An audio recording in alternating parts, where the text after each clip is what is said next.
Hello students, we are solving one more question जो कि 2020-21 के एकेटीयू एग्जाम में पूछा गया है। यहाँ पे कहा जा रहा है कि evaluate the following postfix expression using stack.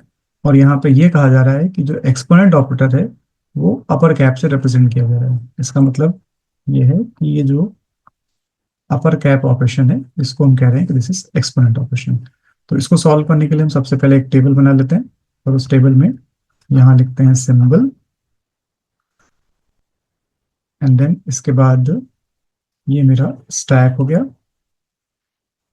Then इसके बाद ये operand one let say, and then operand two, and then इसके बाद ये लेट से ऑपरेशन परफॉर्म करने के बाद वैल्यू है। तो जो हमारे पास पहला सिंबल है that symbol is two. Two को हम स्टैक में डाल देंगे। आपको पता है कि इवेलुएट करने के लिए जब भी ऑपरेंड मेरे पास आएगा तो हम उसको स्टैक में पुश करेंगे, और अगर मेरे पास ऑपरेटर आएगा तो हम दो वैल्यूज को पॉप करेंगे।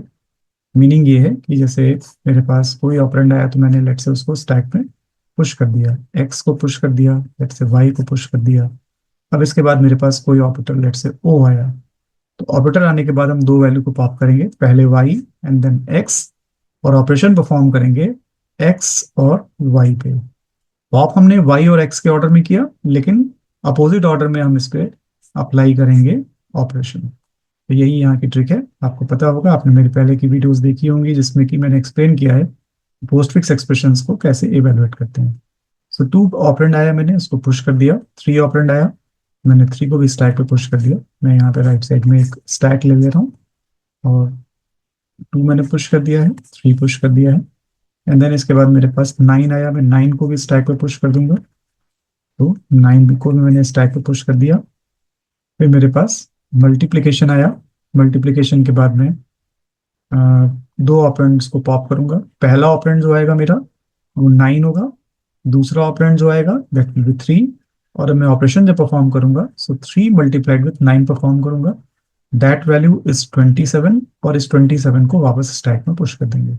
तो थ्री और नाइन पॉप हो चुके हैं, स्टैक में टू पहले बचा हुआ है, और 27 को मैंने स्टैक पे पुश कर दिया। सो स्टैक की कंडीशन मेरी है कि टू यहाँ पे पड़ा हुआ है और मैंने इसमें 27 को पुश कर दिया। नेक्स्ट जो मेरे पास ऑपरेटर है वो प्लस आ रहा है, नेक्स्ट सिंबल प्लस है। एक बार फिर से मैं पॉप करूंगा।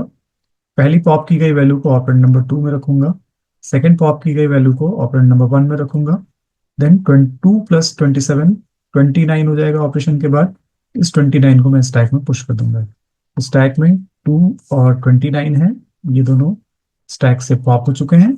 तो मैं अब स्टैक में 29 को पुश कर देता हूँ। फिर इसके बाद मेरे पास नेक्स्ट टू आता है, मैं इसको स्टैक में पुश कर दूंगा। एंड देन इसके बाद मेरे पास थ्री आता है, मैं इसको भी स्टैक पे पुश कर दूंगा। 29 टू थ्री मेरे स्टैक पे हैं। एंड देन मेरे पास अपर कैप जो कि एक्सपोनेंट ऑपरेशन है, मैं स्टैक को पॉप करता हूँ। पहली पॉप की गई वैल्यू थ्री होगी, दूसरी पॉप की गई वैल्यू टू होगी। Two raise to the power three में ऑपरेशन अप्लाई करूंगा, this value will come out to 8, और मैं 8 को स्टैक पे पुश कर दूंगा। सो 29 and 8 is on the stack. Next value हम पिक करते हैं यहाँ से, दैट इज माइनस। दो वैल्यू को पॉप किया जाएगा। पहली पॉप की वैल्यू 8 होगी, दूसरी पॉप की वैल्यू 29 होगी। सो 29 माइनस 8 हम परफॉर्म करेंगे, आंसर आएगा 21, जिसको मैं स्टैक में पुश कर दूंगा। तो स्टैक में अब कुछ भी आइटम नहीं है, केवल मैं 21 को स्टैक पे पुश कर दूंगा।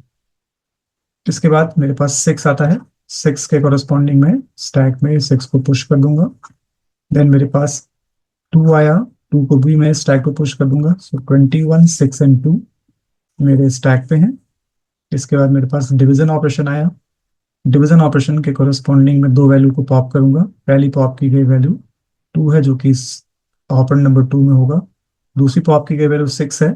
सिक्स बाई टू में परफॉर्म करूंगा, आंसर आएगा थ्री, और इस थ्री को मैं स्टैक पे पुश कर दूंगा। तो स्टैक में अब मेरे पास टू सिक्स नहीं है, ये पॉप हो चुके हैं। Three will be pushed on the stack. Next operation मेरे पास प्लस है, मैं 21 और थ्री स्टैक पे जो पड़े हुए हैं पहले पॉप करेंगे, थ्री आएगा। नेक्स्ट पॉप करेंगे 21 आएगा, 21 प्लस थ्री 24 हो जाएगा, और इसे मैं स्टैक पे पुश कर दूंगा। सो अब मेरे पास स्टैक पे 24 है। एक्सप्रेशन में कुछ भी और नहीं बचा है। मैं मान लेता हूँ कि वो डॉलर है लास्ट में आया हुआ, डॉलर एंड ऑफ एक्सप्रेशन को डिनोट कर रहा है। जो भी वैल्यू हमारे स्टैक के टॉप पे पड़ी हुई है मींस 24, यही मेरा आंसर होगा। इसको मैं पॉप करके रिटर्न कर दूंगा। So this is the answer of the given expression.